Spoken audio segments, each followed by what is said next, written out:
8 taon ng pagtitiis, dinuraan ng kataksilan.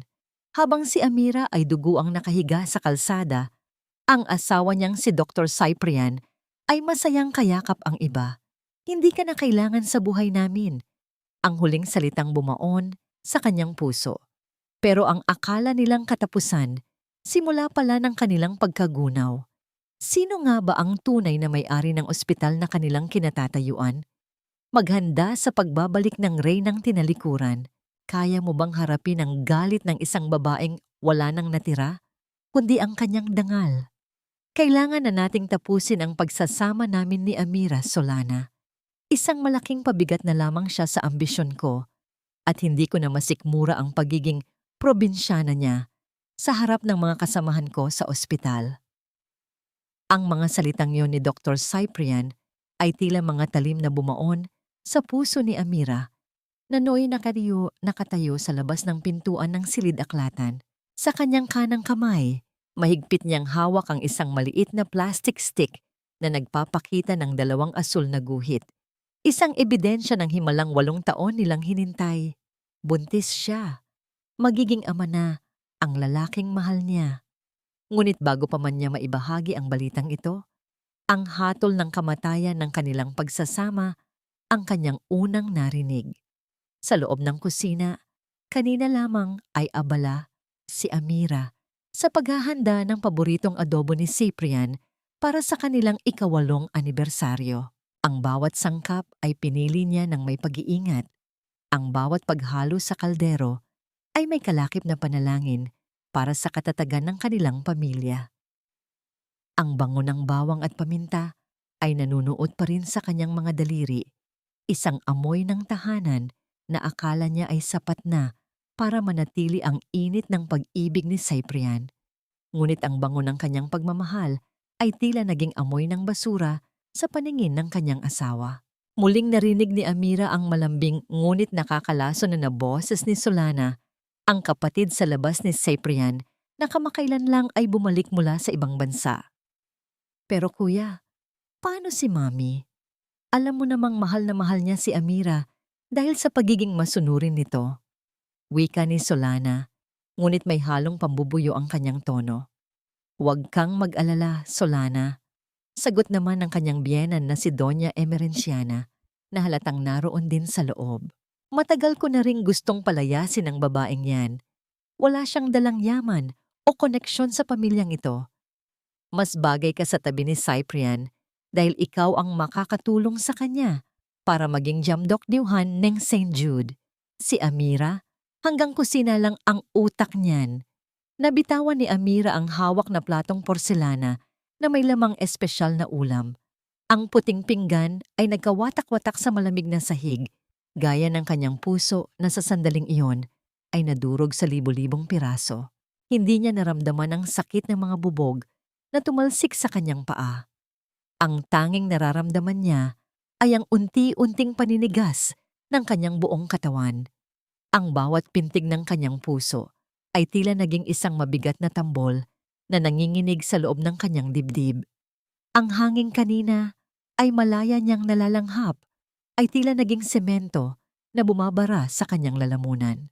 Napasandal siya sa pader, ang kanyang mga daliri ay mariing nakakapit sa kanyang tiyan, ang huling kuta ng pag-asa na meron siya. Sa loob ng 8 taon, tiniis ni Amira ang lahat. Tiniis niya ang mga gabing wala si Cyprian dahil sa trabaho. Tiniis niya ang mga masasakit na salita ni Doña Emerenciana at tiniis niya ang itago ang kanyang totoong pagkakakilanlan bilang tagapagmana ng pinakamalaking kumpanya ng barko sa bansa dahil lamang sa takot na baka masaktan ang pride ni Cyprian. Akala niya, ang pagiging isang mapagpakumbabang asawa ay sapat na. Akala niya ang pag-ibig ay isang utang na loob na babayaran din ng katapatan. Isang mapait na ngiti ang sumilay sa kanyang maputlang labi habang pinagmamasdan ang nagkalat na ulam sa sahig. Ang pagkaing pinaghirapan niya ay tinatapak-tapakan na ngayon ng katahimikan ng gabi. Ito ba ang halaga ng 8 taon ng aking pag-aalay ng buhay sa dambana ng kanyang mga pangarap? Ito ba ang kapalit ng bawat luhang ibinaon ko sa limot para lamang hindi siya makaramdam ng bigat? Hindi lang pala ang bahay na ito ang naging kulungan ko. Bulong ni Amira sa kanyang sarili sa gitna ng malalim na Tagalog na puno ng pait. Pati pala ang pag-ibig ko ay naging mitya ng sarili kong pagkagunaw. Tumalikod si Amira, hindi para lumaban sa oras na yon, kundi para yakapin ang kanyang nag-iisang katotohanan, ang buhay na nasa loob niya. Ngunit bago pa siya makahakbang palayo, narinig niya ang huling banta ni Solana na tila isang hatol ng kamatayan. Bukas sa Benkang, Cyprian, gagawin na natin ang plano. Siguraduhin mong hindi na siya makakabalik sa mansyong ito. Forever. Napatigil ang mundo ni Amira.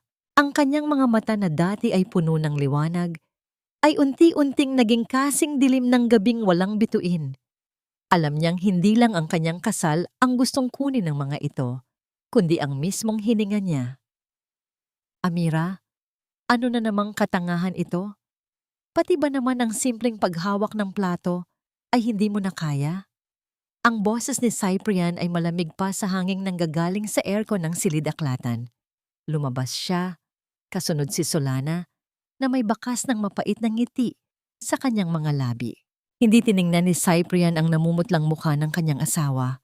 Sa halip, ang kanyang mga mata ay nakatuon sa nagkalat na pagkain sa sahig, na tila ba ang dumi sa sahig ay mas mahalaga kaysa sa nararamdaman ng babaeng 8 taon niyang kasama sa buhay.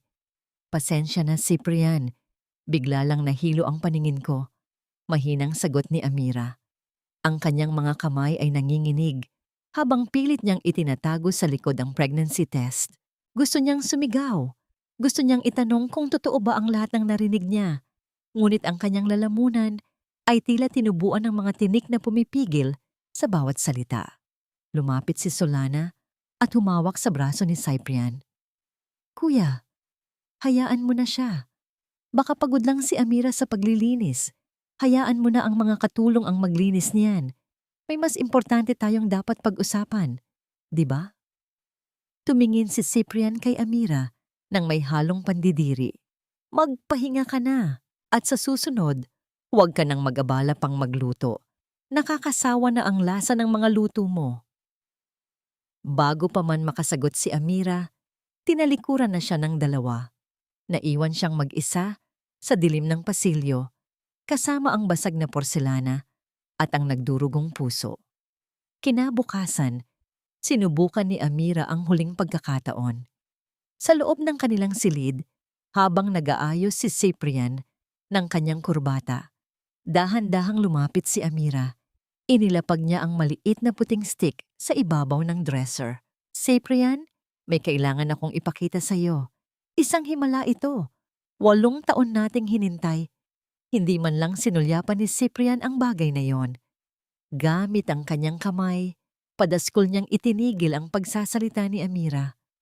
Wala akong oras para sa mga drama mo, Amira. Malalate na ako sa operasyon ko. At isa pa, nakapagdesisyon na ako. Kailangan muna nating maghiwalay ng silid. Masyado akong na-stress sa presensya mo. Sa isang iglap, kinuha ni Cyprian ang pregnancy test na tila ba isa lamang itong kalat at itinapon ito sa basurahan sa tabi ng kanyang mesa. Ang tunog ng pagbagsak ng plastik sa loob ng lata ay tila isang malakas na sampal sa pagkatao ni Amira. Cyprian, hindi mo ba titingnan? Sabi nang wala akong oras. Bulyaw ni Cyprian bago tuluyang lumabas ng pinto. Iniwan ang halimuyak ng kanyang mamahaling pabango na tila lason sa hangin. Lumuhod si Amira sa tabi ng basurahan. Ang kanyang mga luha ay pumatak sa ibabaw ng mga itinapon na tissue at lumang resibo. Dahan-dahan niyang kinuha ang pregnancy test, pinunasan ito gamit ang kanyang laylayan at idiniin sa kanyang dibdib. Huwag kang mag-alala, anak. Hindi kita itatapon. Kahit itapon tayo ng tatay mo, hinding-hindi kita bibitawan. Sa hapagkainan ng tanghali, mas lalong naging talamak ang panggigipit. Si Doña Emerenciana ay nakaupo sa kabisera, tinitingnan si Amira mula ulo hanggang paa. Bakit ba amoy malansang isda ka, Amira? Ganyan ka ba talaga kapabaya sa sarili mo? Kaya hindi ka nagugustuhan ng anak ko dahil nagmumukha kang katulong dito sa mansyon. Ma, naglilinis lang po ako sa garden kanina. Wala akong pakialam. Mula ngayon, sa kusina ka na lang kumain kasama ang mga staff. Hindi bagay ang isang dugong bughaw na gaya ni Cyprian sa isang babaeng gaya mo na walang pinag-aralan. Sa gitna ng pangungutya, biglang nag-vibrate ang cellphone ni Amira sa loob ng kanyang bulsa. Isang hindi kilalang numero mula sa Visayas. Naglakad siya palayo sa dining room at sinagot ang tawag sa isang tahimik na sulok. Senyorita Amira, ang boses ng isang matandang lalaki, puno ng paggalang. Handa na ang lahat. Ang mga barkong ipinagawa ninyo ay nakadaong na sa Benkang ng Maynila. Hinihintay na lamang namin ang inyong huling lagda para mailipat ang pondo sa inyong personal na account. Huminga ng malalim si Amira. Ang kanyang boses na kanina ay nanginginig ay biglang naging matatag at puno ng awtoridad. Salamat, Mang Tino. Manatili kayong tahimik. May kailangan pa akong tapusin dito. Darating ako sa Benkang mamayang gabi. Nang bumalik siya sa loob, nakita niya si Cyprian na nakatayo malapit sa pinto. May hawak na folder. Ang kanyang mukha ay seryoso. Walang bakas ng emosyon. Amira, pumunta ka sa Benkang sa port area mamayang 8:00 ng gabi. May mga kagamitan si Solana na darating mula sa Singapore. Ikaw ang mag-check ng inventory dahil abala ako sa ospital. Huwag kang magkakamali dahil mahalaga ang mga gamit na yon. Tumingin si Amira sa mga mata ng kanyang asawa. Nakita niya ang isang bahid ng pag-aalinlangan, ngunit mabilis itong natakpan ng lamig. Alam ni Amira na ito na ang bitag na narinig niya kagabi. Alam niyang sa pagpunta niya doon, maaring hindi na siya makabalik. Ngunit kailangan niyang harapin ang apoy para malaman kung sino ang tunay na masusunog. Sige, Cyprian, pupunta ako, bulong ni Amira. Mabuti, ang maikling sagot ni Cyprian bago siya tuluyang umalis. Habang pinagmamasdan ni Amira ang papalayong sasakyan ng kanyang asawa, isang itim na van ang nakaparada sa labas ng kanilang gate. Isang lalaking nakasuot ng salamin at formal na suit ang nakatingin sa kanya mula sa loob nito. Hindi ito si Cyprian at hindi rin ito tauhan ng pamilya. Isang misteryosong anino na tila nagbabantay sa bawat galaw niya. Si Amira ay tumayo ng tuwid, hinawakan ang kanyang tiyan at tumingin sa langit na unti-unting nagiging kulay ube. Ang gabi ng paghuhukom ay narito na. Bitawan mo ako, Amira. Kailangan ako ni Solana. Hindi siya makahinga. Ang mga salitang iyon ni Cyprian ay mas masakit pa kaysa sa nagbabagang bakal na nakadagan ngayon sa binti ni Amira. Sa loob ng madilim at mausok na bodega sa port area, ang bawat hininga ni Amira ay puno ng abo at pait. Isang pagsabog ang yumanig sa buong paligid, ilang minuto lang ang nakalilipas. Isang aksidenteng tila itinakda para sa kanya. Nakahiga si Amira sa malamig na semento. Ang kanyang katawan ay naipit sa ilalim ng mga naglalakihang kahoy na crate at gumuhong bahagi ng kisame. Nang makita niyang tumatakbo si Cyprian papasok sa nasusunog na bodega, isang saglit na pag-asa ang sumilay sa kanyang puso. Akala niya, sa gitna ng panganib, ang pag-ibig pa rin ang mangingibabaw. Ngunit mali siya. Cyprian, tulong, ang anak natin. Mahinang kinalabit ni Amira ang laylayan ng pantalon ng kanyang asawa. Ang kanyang mga daliri ay punong-puno ng dugo at dumi, pilit na humahawak sa nag-iisang taong akala niya ay kanyang kaligtasan. Ngunit sa kabilang bahagi ng bodega, maririnig ang isang matinis at tila naghihingalong sigaw. Cyprian, tulungan mo ako. Hindi ako makahinga. Ang puso ko. Sigaw yon ni Solana na nakahiga sa isang ligtas na distansya mula sa apoy, hawak ang kanyang dibdib at umaarte na tila inaatake sa puso. Tumingin si Cyprian kay Amira, pagkatapos ay kay Solana. Nakita ni Amira ang pag-aalinlangan sa mga mata ng kanyang asawa, ngunit mabilis itong napalitan ng isang desisyong tuluyang pumatay sa kaluluwa ng babae. Marahas na binawi ni Cyprian ang kanyang binti mula sa pagkakahawak ni Amira. "Sandali lang, Amira. Mas kailangan ako ni Solana. Mahina ang puso niya. Maghintay ka rito. Tatawag ako ng tulong." At doon, sa gitna ng unti-unting paglamon ng apoy sa bodega, pinanood ni Amira ang kanyang asawa habang binubuhat nito si Solana palabas. Hindi man lang lumingon si Cyprian. Hindi man lang niya narinig ang hikbi ng kanyang asawa na nagmamakaawa hindi para sa sariling buhay, kundi para sa sanggol na dinadala nito. Ang bawat hakbang ni Cyprian palayo ay tila mga pako na ibinabaon sa kabaong ni Amira. Ang init ng apoy ay unti-unti nang humahalik sa kanyang balat. Ngunit ang lamig ng pagtalikod ng kanyang asawa ang mas nanunuot sa kanyang mga buto. "Cyprian." Ang huling bulong ni Amira, kasabay ng pagbagsak ng kanyang kamay sa semento. "Salamat. Dahil sa huling pagkakataon, ipinakita mo sa akin kung gaano ako kawalang kwenta sa buhay mo." Sa gitna ng dambuhalang usok at bagsakan ng mga nagbabagang gamit, dahan-dahang ipinatong ni Amira ang kanyang nanginginig na palad sa kanyang tiyan. Ang kanyang mga mata ay unti-unti nang pumipikit. Ang liwanag ng apoy ay nagiging kadiliman. "Anak, patawarin mo si Mommy kung dito tayo magtatapos. Pero tandaan mo, minahal kita kahit sa huling sandali ng hininga ko." Ang katahimikan ay nagsimulang bumalot sa kanyang pandinig, maliban sa tunog ng naglalagablab na apoy na tila tumatawa sa kanyang sinapit.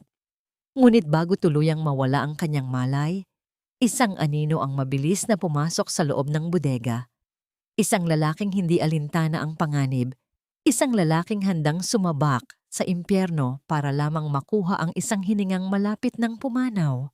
Naramdaman ni Amira ang isang matipunong bisig na bumuhat sa kanya. Ang init ng apoy ay biglang napalitan ng isang pamilyar at ligtas na amoy, amoy ng dagat at katapatan. "Hinding-hindi kita hahayaang mamatay, Amira."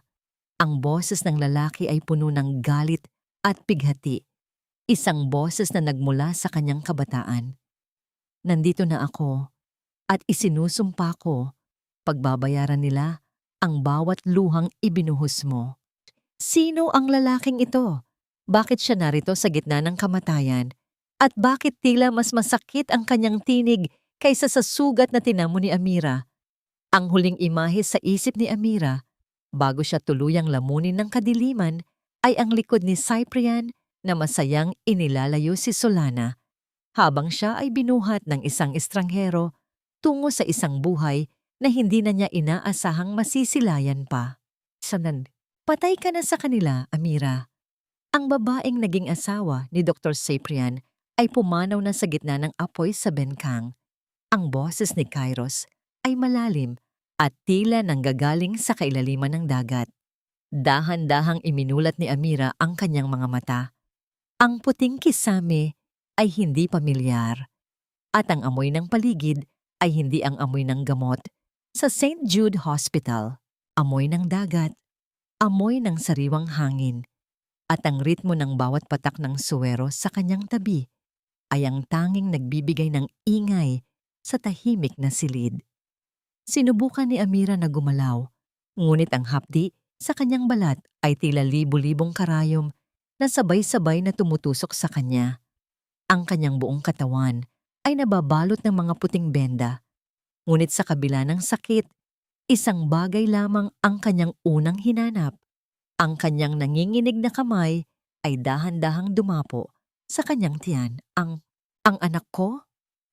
Ang paos na tanong ni Amira, ang boses ay tila galing sa tuyong lalamunan. Lumapit si Kairos, ang lalaking matagal na panahon nang nagmamasid sa kanya mula sa malayo. Ang kanyang mga mata ay puno ng pag-aalala, ngunit may kasama itong matinding galit.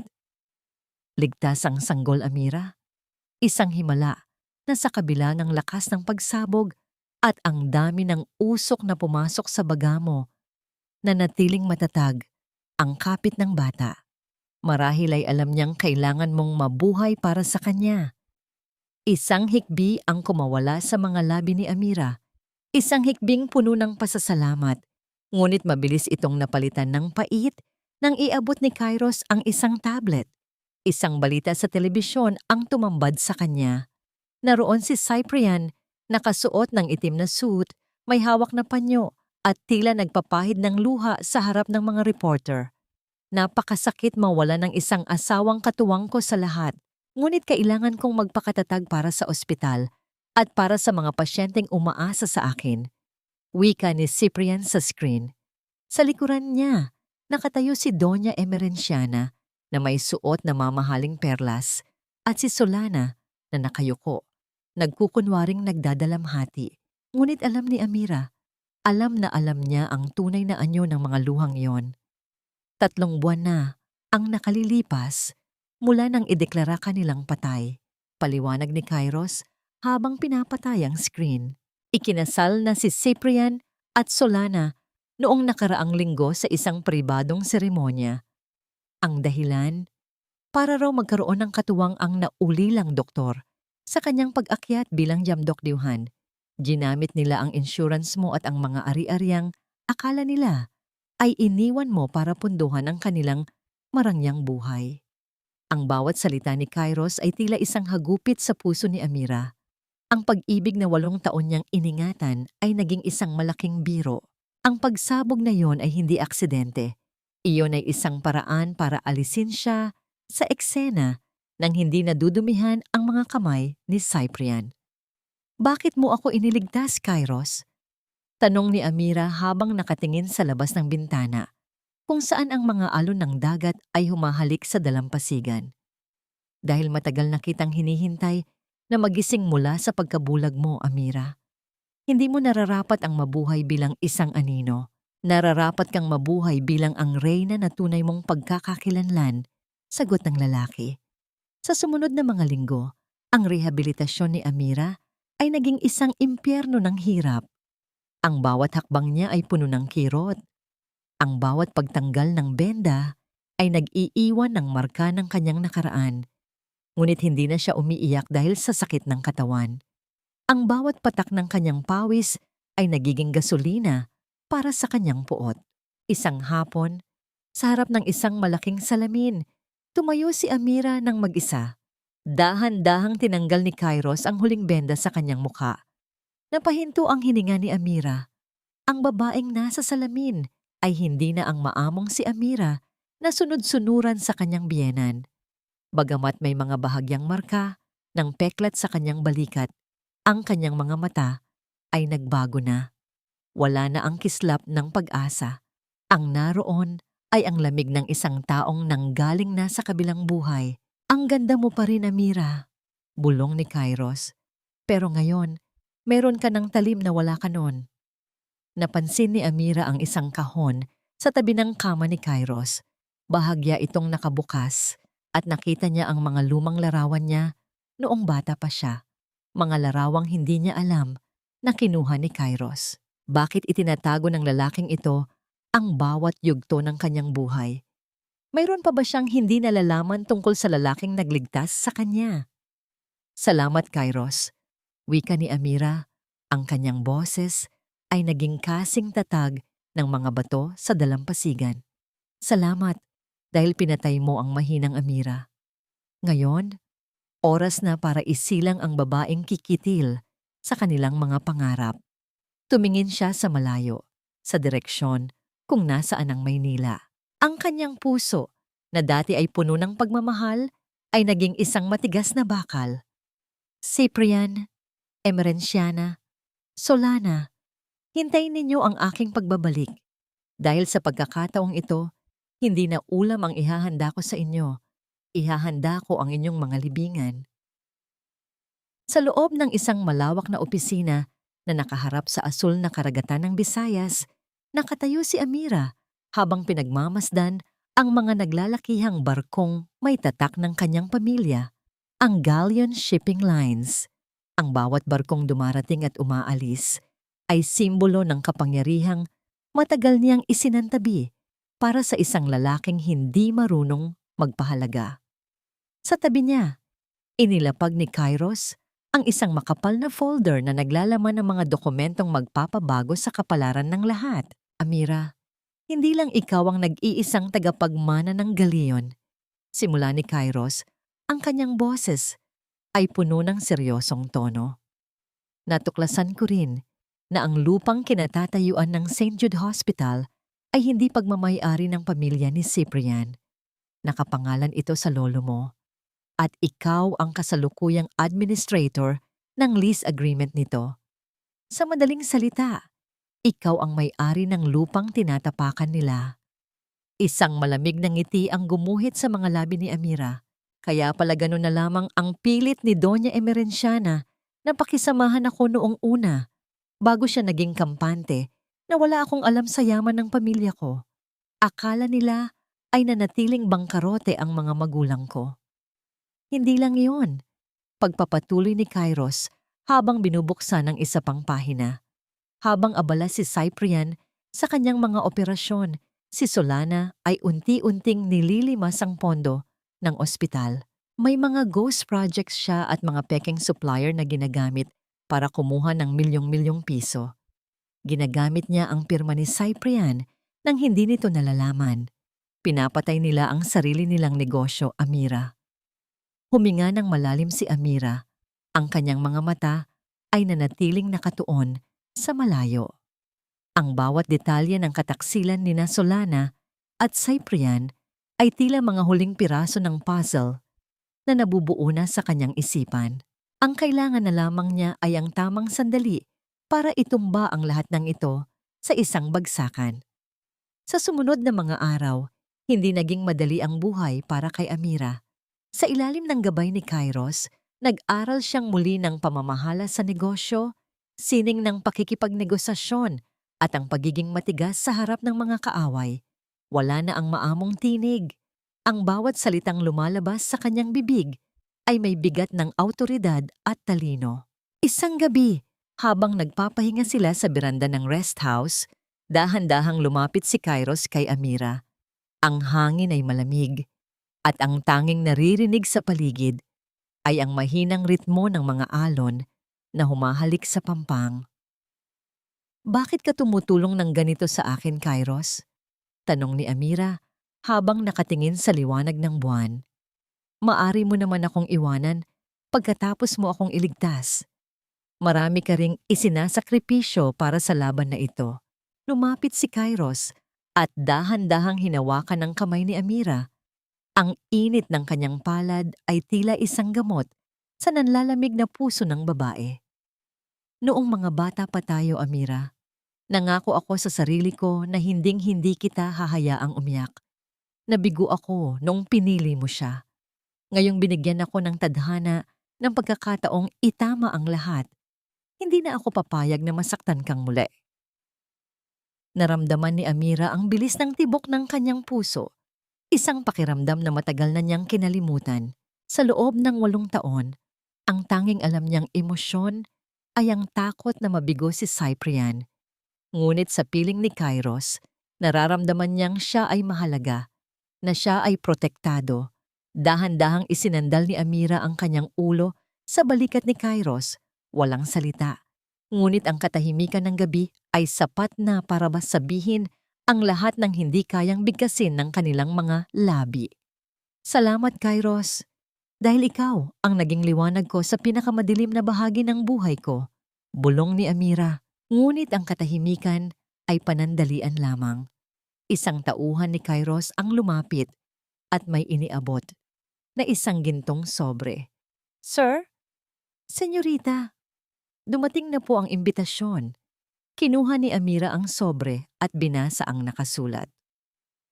"Ika-50 anibersaryo ng St. Jude Hospital, isang pagdiriwang ng tagumpay at bagong pamumuno ni Dr. Cyprian."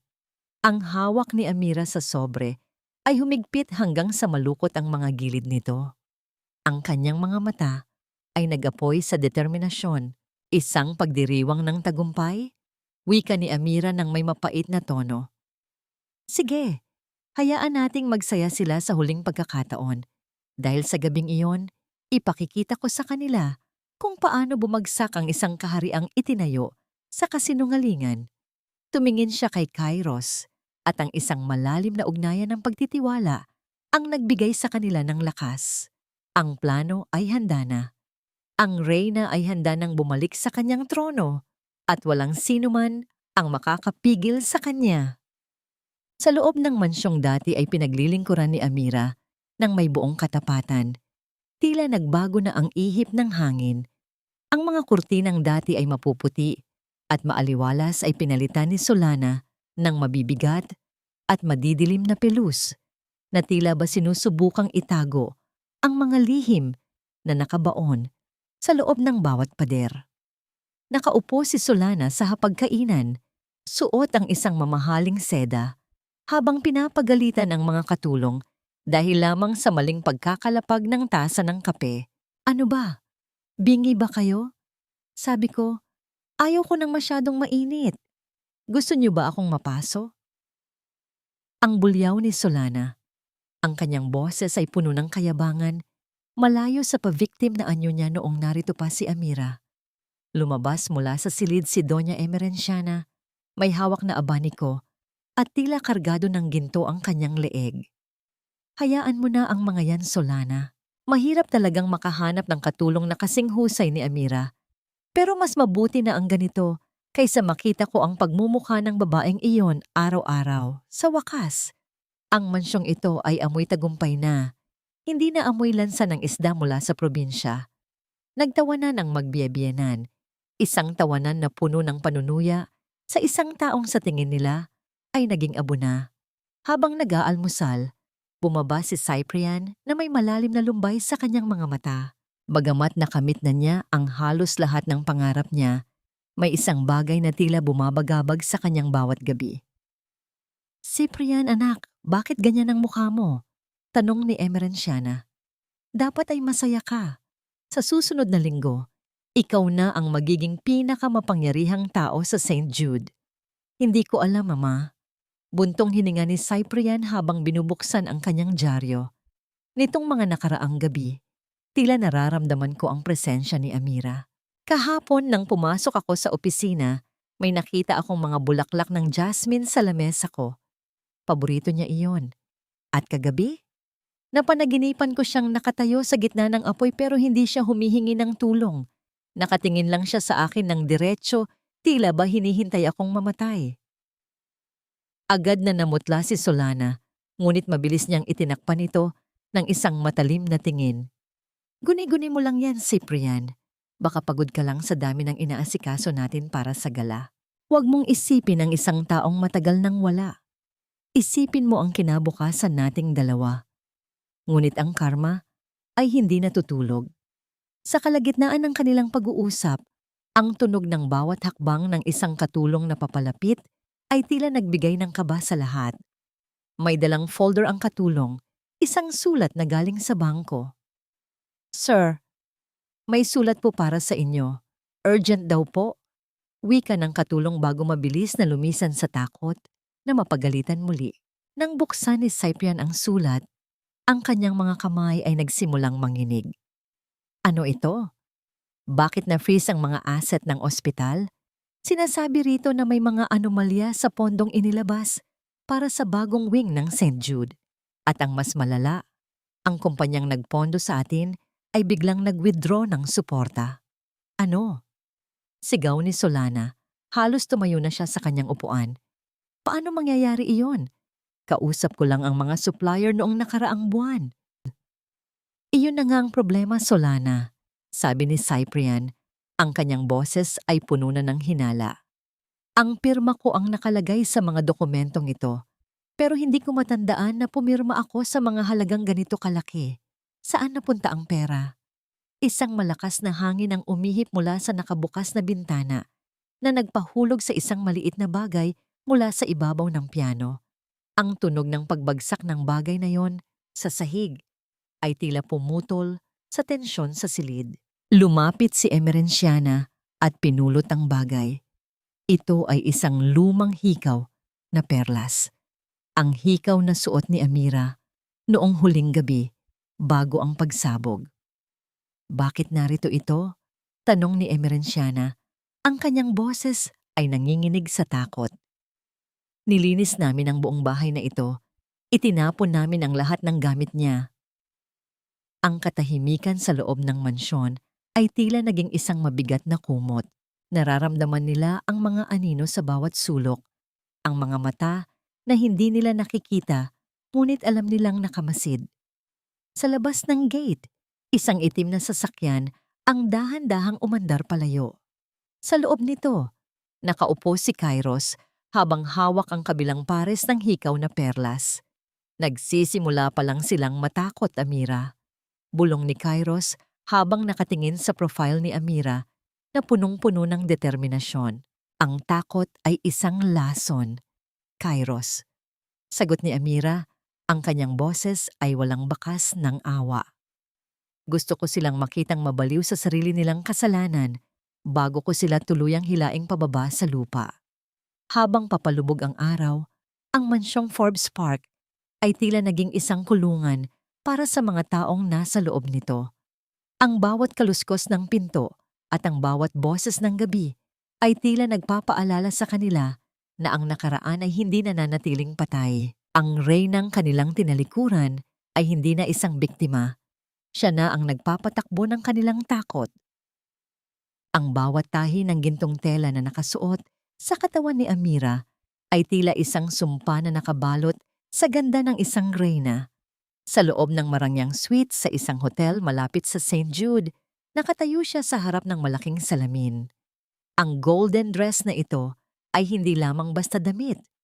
Ito ay ang kanyang baluti para sa digmaang kanyang haharapin ngayong gabi. Ang tela ay kumikinang sa bawat tama ng liwanag na tila ba ang mga alon ng dagat sa Visayas ay dumadaloy sa kanyang katawan. Dahan-dahang lumapit si Kairos mula sa kanyang likuran. Nakasuot ang lalaki ng isang formal na tuxedo na lalong nagpatingkad sa kanyang matipunong tindig. Sa kanyang kamay ay hawak niya ang isang itim na folder, ang huling pako sa kabaong ng ambisyon ni Cyprian. Sigurado ka na ba rito, Amira? Ang tanong ni Kairos. Ang boses ay puno ng pag-aalala, ngunit may halong paghanga. Kapag pumasok ka sa pintuang yon, wala nang balikan. Malalaman ng buong mundo na buhay ka at magsisimula na ang tunay na gulo. Hinarap ni Amira si Kairos. Ang kanyang mga mata ay walang bakas ng pag-aalinlangan. Matagal na akong patay sa paningin nila, Kairos.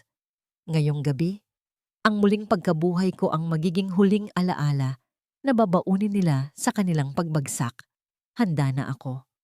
Sa kabilang bahagi ng lungsod, sa loob ng isang silid, sa St. Jude Hospital, abala si Cyprian sa pag-aayos ng kanyang kurbata sa harap ng salamin. Suot niya ang pinakamahal niyang suit at ang kanyang mukha ay punong-puno ng pagmamalaki. Sa kanyang paningin, siya na ang pinakamataas na tao sa larangan ng medisina. Ang ika-50 anibersaryo ng ospital ay ang kanyang koronasyon. "You look perfect, Hon," wika ni Solana habang pumapasok sa silid. Suot ang isang mamahaling pulang bestida na tila sumisigaw ng kapangyarihan. Ngayong gabi, lahat ay luluhod sa harap mo bilang bagong jamdokdeuhan. Wala na ang mga balakid. Wala na si Amira para hilahin ka pababa. Isang mapait na ngiti ang sumilay kay Cyprian. Tama ka, Solana. Sa wakas, makukuha ko na ang posisyong nararapat para sa akin. Ang lahat ng sakripisyo ko ay magbubunga na. Ang hindi alam ni Cyprian, ang sakripisyong tinutukoy niya ay ang buhay ng babaeng minahal siya ng higit sa sarili nito. Bago umalis ng suite, dumaan muna si Amira sa isang maliit na silid sa loob ng hotel. Doon, sa ibabaw ng malambot na kama, mahimbing na natutulog ang kanyang munting himala, ang kanyang anak. Dahan-dahang lumapit si Amira at hinawakan ang maliit na kamay ng sanggol. Ang balat nito ay napakalambot at ang bawat hininga nito ay tila isang musika na nagpapatatag sa kanyang loob. "Anak, gagawin ito ni Mami para sa ating dalawa," bulong ni Amira habang hinahalikan ang noo ng bata. Hinding-hindi ko papayagan na lumaki ka sa mundo kung saan ang katotohanan ay tinatabunan ng kasinungalingan. Pagbalik ko, tayo na ang magpapatakbo ng ating sariling tadhana. Ito ang kanyang golden moment, ang sandali ng pagiging ina na nagbibigay sa kanya ng lakas na higit pa sa anumang yaman o kapangyarihan. Tumingin siya kay Kairos na naghihintay sa pintuan. Ang isang tango ng pagtitiwala ang nagbigay ng huling hudyat. Sumakay sila sa isang marangyang itim na sasakyan habang bumabaybay sila sa kalsada patungo sa hotel kung saan gaganapin ang gala. Ang puso ni Amira ay hindi na kumakaba sa takot. Ang bawat ilaw ng lungsod na dumadaan sa bintana ng sasakyan ay tila mga saksi sa kanyang pagbabalik. Ang bawat segundo ng paghihintay ko sa dilim ay magbubunga na ngayong gabi, wika ni Amira sa kanyang sarili. Pagdating sa hotel, ang paligid ay puno ng mga mamahaling sasakyan, mga reporter na nag-aabang ng balita, at ang mga elitista ng lipunan. Ang tunog ng mga pag-uusap at ang malakas na musika mula sa loob ng ballroom ay naririnig hanggang sa labas. Bumaba si Amira mula sa sasakyan. Ang bawat hakbang ng kanyang mga takong sa semento ay tila isang babala. Inalalayan siya ni Kairos patungo sa dambuhalang pintuan ng ballroom.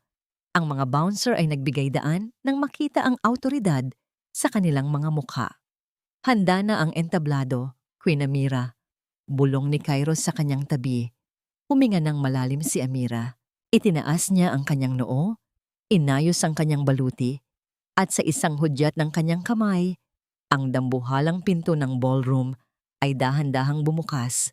Ang lahat ng ilaw sa loob ay tila tumigil sa pagsayaw, at ang katahimikan ay biglang bumalot sa buong silid nang ang lahat ng mata ay tumama sa isang babaeng hindi nila inaasahan, isang babaeng akala nila ay naging abo na sa Benkang. Ang katahimikan sa loob ng malaking ballroom ng Grand Hotel ay tila isang mabigat na kumot na biglang bumalot sa bawat panauhin. Ang musika, na kanina ay masigla at puno ng kagalakan, ay unti-unting humupa hanggang sa tanging ang tunog na lamang ng bawat mabigat na hakbang ni Amira sa makinis na sahig ang naririnig.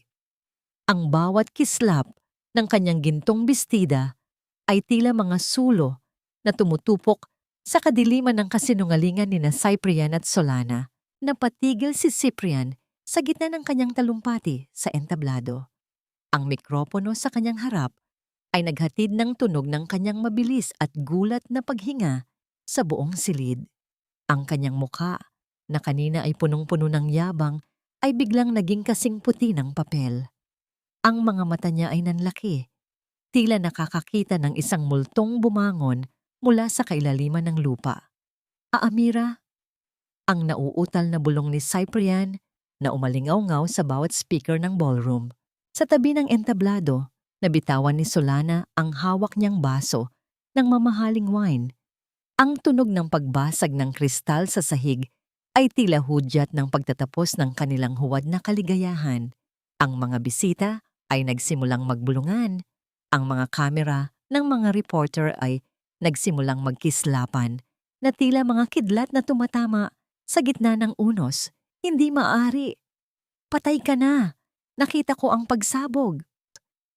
Ang sigaw ni Solana, ang kanyang boses ay puno ng histerya at takot habang pilit siyang lumalapit para harangin si Amira.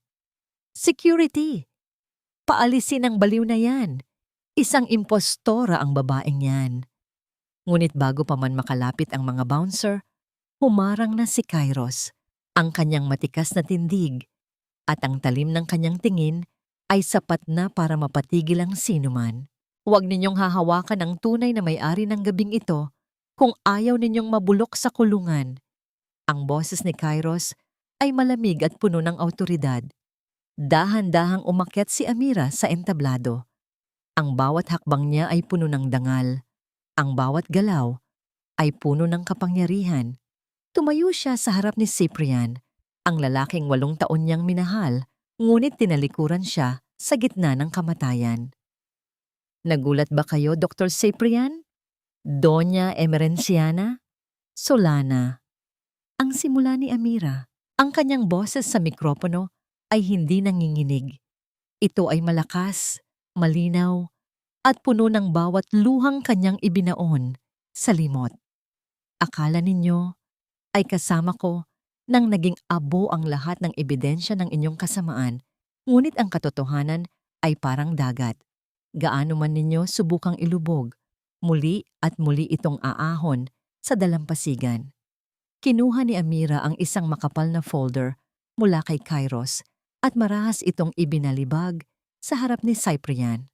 Ang mga papel ay nagkalat sa ibabaw ng podium, mga dokumentong naglalaman ng katotohanan. Iyan ang pirma ko para sa ating divorce, Cyprian. Malaya ka na. Pero bago ka magdiwang, basahin mo ang huling pahina. Wika ni Amira nang may mapait na ngiti. Ang St. Jude Hospital ay nakatayo sa lupang pagmamay-ari ng Galleon Shipping Lines. At bilang nag-iisang tagapagmana ng pamilya, ako ang may-ari ng bawat pader, bawat kagamitan at bawat hininga ng institusyong ito. Isang malakas na singhap ang narinig mula sa mga panauhin. Ang mga flash ng kamera ay mas lalong bumilis.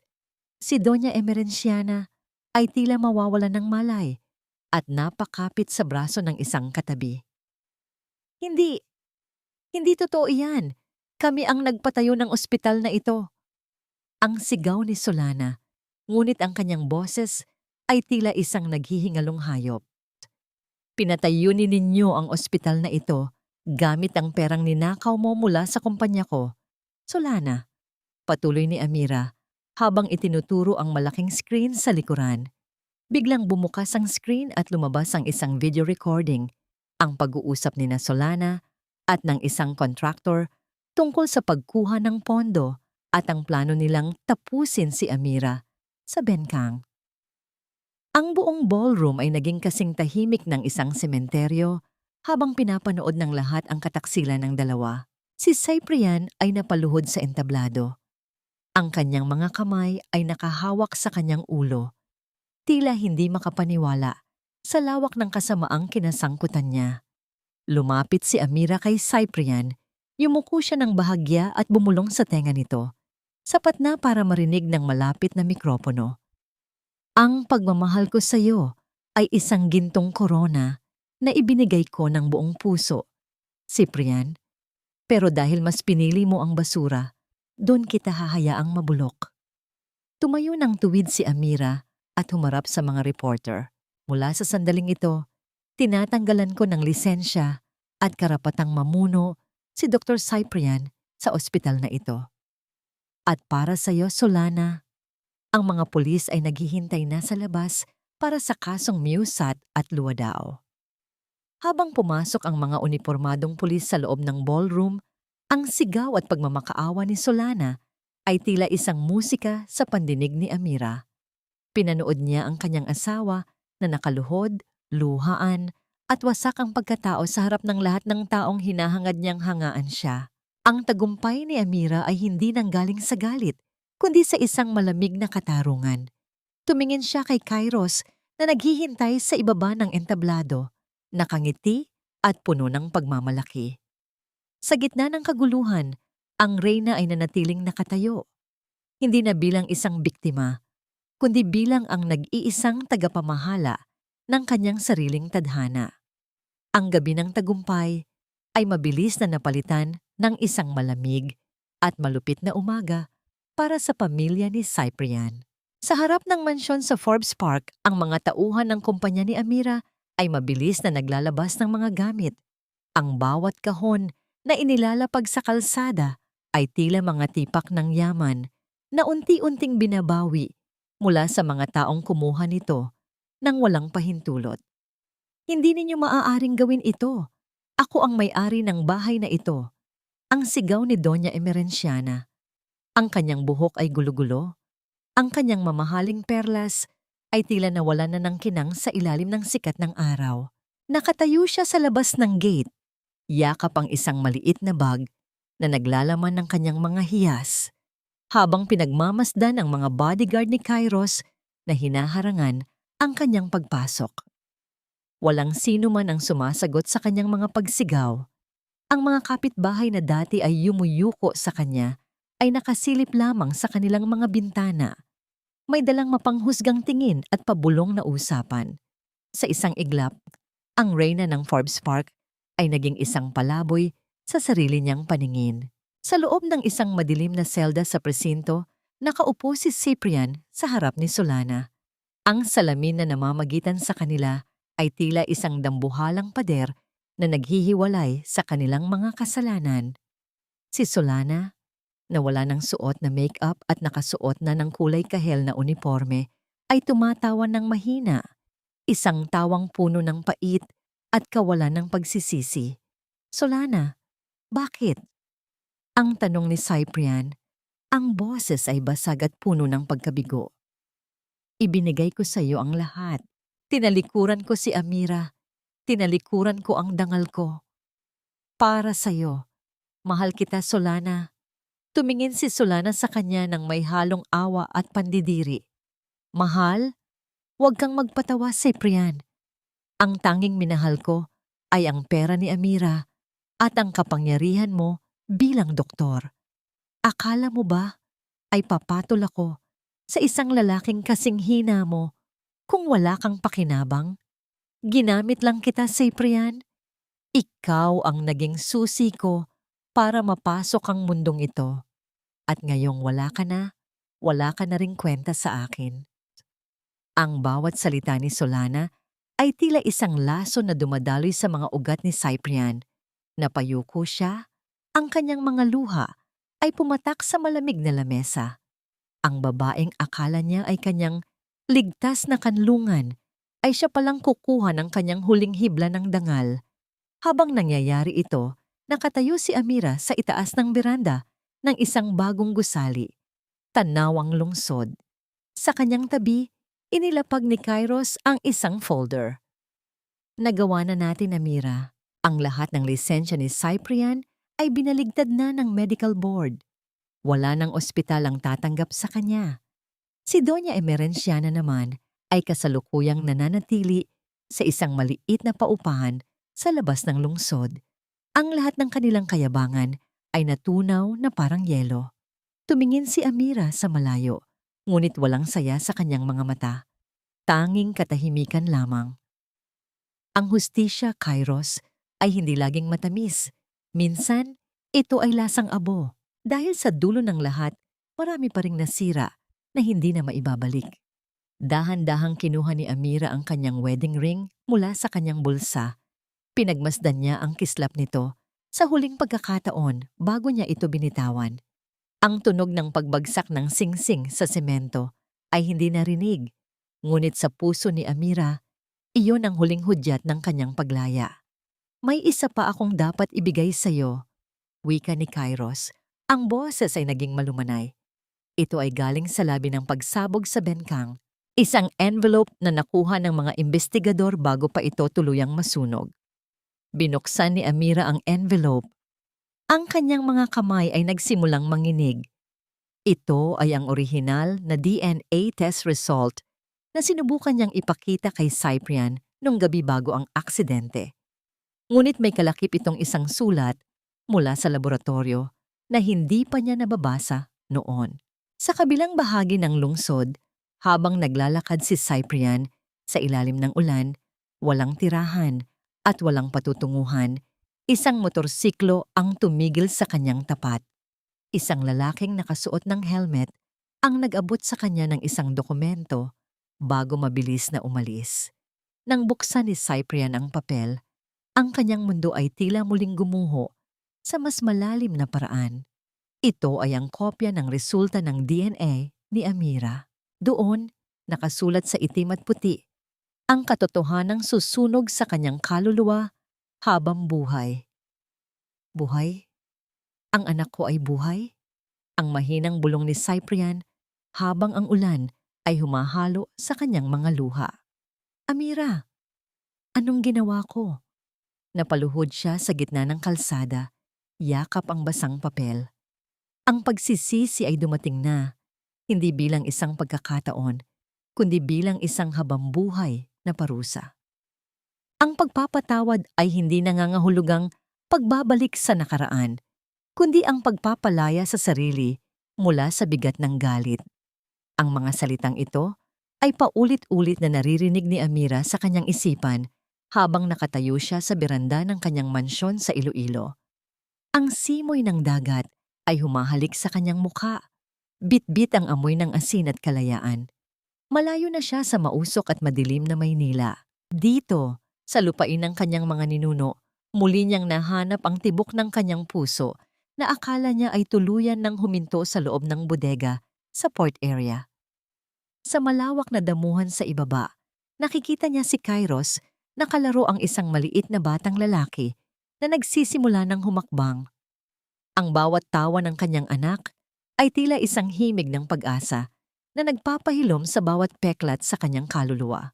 Si Kairos ay nanatili sa kanyang tabi, hindi bilang isang bayani na nagligtas sa kanya, kundi bilang isang kaibigang nagturo sa kanya kung paano muling magmahal sa sarili. Ngunit ang katahimikan ng hapon ay bahagyang naantala nang lumapit ang kanyang sekretary. Senyorita Amira, nasa labas po ng gate si Dr. Cyprian. Kanina pa po siya roon, sa ilalim ng init ng araw. Ayaw po niyang umalis hanggat hindi kayo nakakausap. Huminga ng malalim si Amira.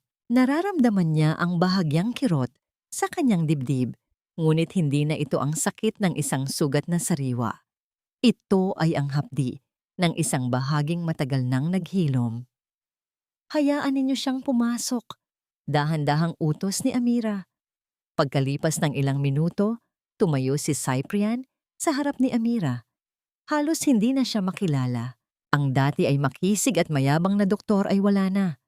Ang nakatayo sa harap niya ay isang lalaking wasak. Ang mga damit ay luma at ang mga mata ay punong-puno ng pagsisisi at pagod. Amira, ang boses ni Cyprian ay nanginginig. Napatingin siya sa batang kalaro ni Kairos sa malayo at ang kanyang mga luha ay mabilis na pumatak. Buhay siya. Ang anak ko ay tunay na buhay. Anak ko siya, Cyprian. Ang matigas ngunit mahinahong sagot ni Amira. Nakalimutan mo na ba? Ikaw ang mismong nagtapon sa amin sa basurahan. Ikaw ang bumitaw sa kamay ko nang mas kailangan kita. Napaluhod si Cyprian sa harap ni Amira.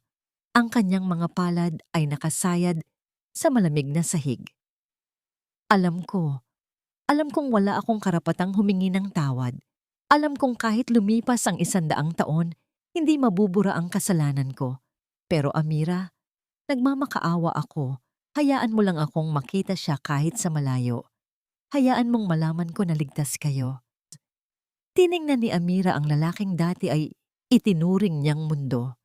Nakita niya ang bawat linya ng pighati sa mukha nito. Ngunit hindi na siya ang maamong asawa na madaling maawa. Pinatatawad na kita, Cyprian, wika ni Amira. Napatingala si Cyprian, may bahid ng pag-asa sa kanyang mga mata. Ngunit mabilis itong pinutol ni Amira. Pinatatawad kita dahil ayaw ko nang dalhin ang bigat ng galit ko sa iyo habang pinalalaki ko ang anak ko. Pinatatawad kita dahil gusto kong maging malaya. Pero ang pagpapatawad ko ay hindi susi para makapasok ka muli sa buhay namin. Tumayo si Amira ng tuwid. Ang kanyang anino ay tila isang reynang nagdedeklara ng kanyang hangganan. Namatay na ang Amira na asawa mo sa bengkang na iyon. Cyprian, ang babaeng kaharap mo ngayon ay ang Amira na may-ari ng sarili niyang buhay. Maari mo siyang tingnan mula sa malayo. Pero hinding-hindi mo na muling mahahawakan ang aming bukas. Tumalikod si Amira at dahan-dahang lumakad patungo sa damuhan. Naririnig niya ang mahinang hikbi ni Cyprian sa kanyang likuran, isang tunog ng pagbagsak ng huling kuta ng isang taong huli na sa lahat. Sinalubong siya ni Kairos at iniabot sa kanya ang kanilang anak. Binuhat ni Amira ang bata at sa gitna ng liwanag ng papalubog na araw, naramdaman niya ang tunay na kapayapaan. Ang kanyang paglalakbay mula sa abo tungo sa tagumpay ay natapos na. Tara na sa loob, Amira. Ang yaya ni Kairos, ang boses ay puno ng init at pangangalaga. Tara na, sagot ni Amira ng may ngiti. Habang naglalakad sila papasok sa mansyon, ang bawat hakbang ni Amira ay puno ng katiyakan. Ang kanyang nakaraan ay nananatiling isang aral, ang kanyang kasalukuyan ay isang biyaya, at ang kanyang hinaharap ay isang dagat ng walang hanggang pagkakataon. Ang reyna ay nakauwi na sa kanyang tunay na tahanan, ang tahanan na itinayo niya para sa kanyang sarili. Lumipas ang 5 taon na tila mga alon na dahan-dahang humuhubog sa dalampasigan, sa isang maliit na burol na nakaharap sa malawak na karagatan ng Iloilo. Nakatayo ang isang puting parola, ang simbolo ng liwanag na itinayo ni Amira para sa mga manlalayag ng galleon shipping lines. Ang parola ay hindi lamang isang gabay para sa mga barko. Ito ay ang kanyang deklarasyon sa mundo na ang isang babaeng minsang iniwan sa dilim ay maaari palang maging tanglaw para sa marami. Nakahawak si Amira sa rehas ng beranda. Pinagmamasdan ang dambuhalang barko na may pangalang The Little Prince, ang barkong ipinangalan niya sa kanyang anak na si Gabriel. Ngayon, si Gabriel ay isang masayahing batang lalaki na may mga mata ng kanyang ina at ang katatagan ng kanyang lolo. Sa kanyang tabi, naroon si Kairos, ang lalaking nanatiling matatag sa bawat unos na hinarap ni Amira.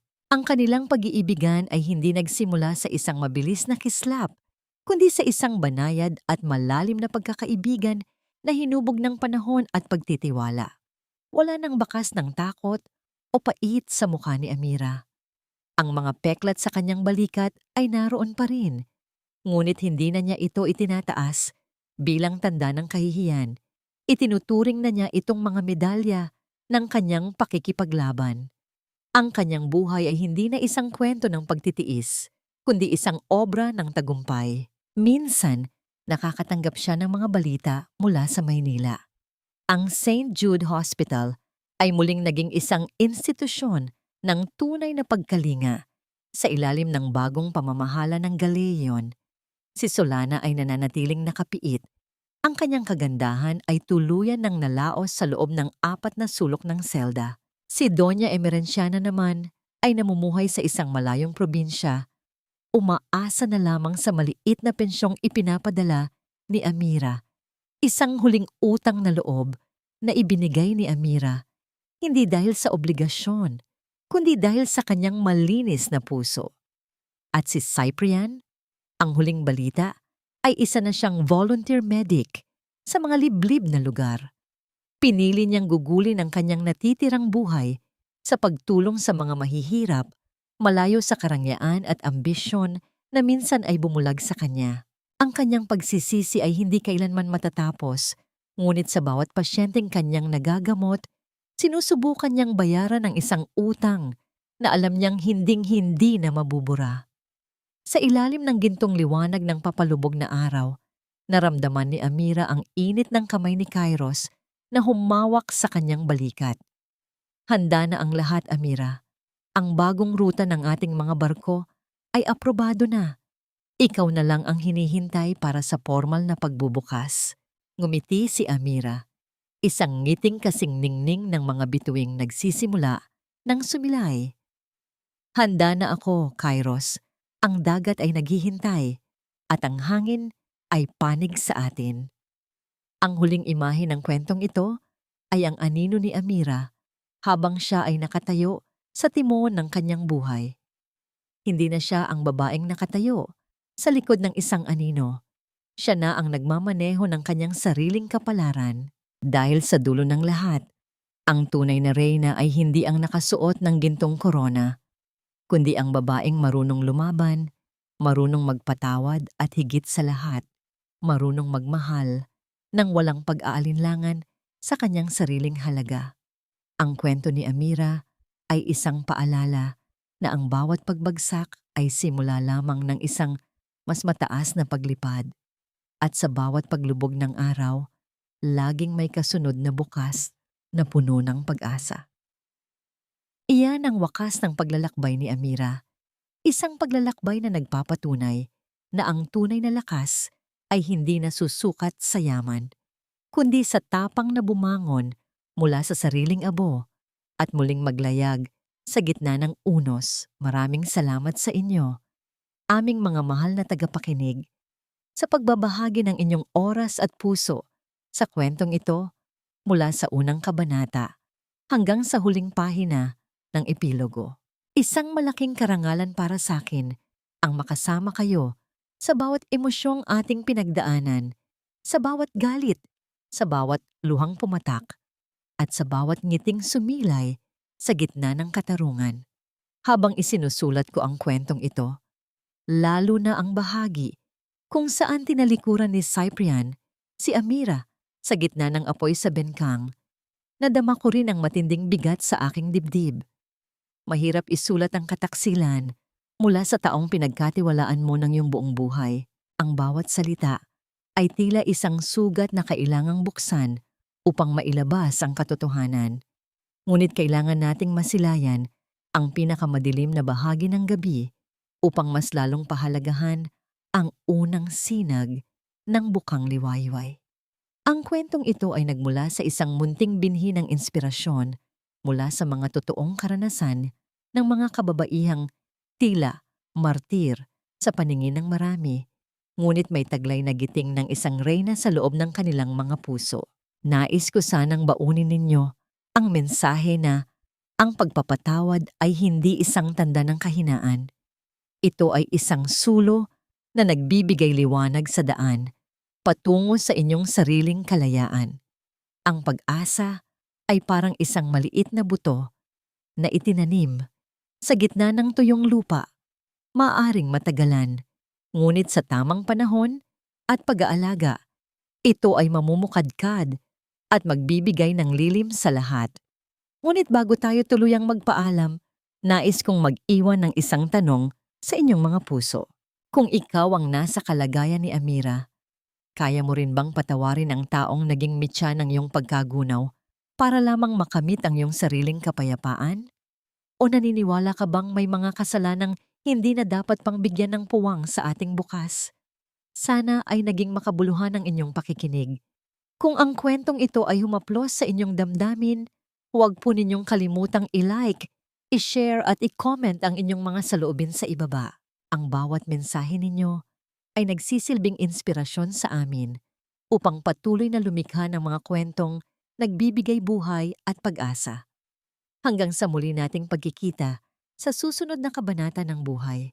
Maraming salamat at laging tandaan na ikaw ang kapitan ng iyong sariling barko. Pagpalain kayong lahat.